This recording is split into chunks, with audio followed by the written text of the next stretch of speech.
నీవు పవిత్రుడుగా ఉండునట్లు చూచుకొనుము. 1 తిమోతిలకు రాసిన పత్రిక 5వ అధ్యాయం 22వ వచనం. పవిత్రత, పరిశుద్ధత లేకుండా ప్రభువును చూడలేము. పాపి పరివర్తనము చెంది పరిశుద్ధపరచబడి ప్రభుని యేసుక్రీస్తును చేరుకోవాలి.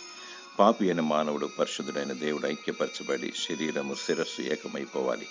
ప్రభుని యేసుక్రీస్తు కృపా సత్య సంపూర్ణుడు శరీరధారి అయి లోకానికి వచ్చాడు.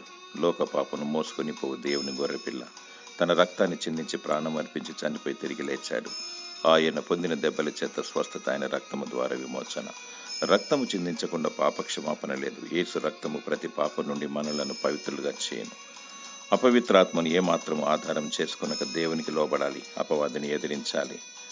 అపవిత్రులు అసహ్యులు నశించుదురు, పవిత్రులు పరిశుద్ధులు ప్రత్యేకింపబడి ప్రభు ప్రణాళికలు ఉందురు. దేవుడు నిన్ను పవిత్రపరిచి దీవించునుగాక. ఆమేన్.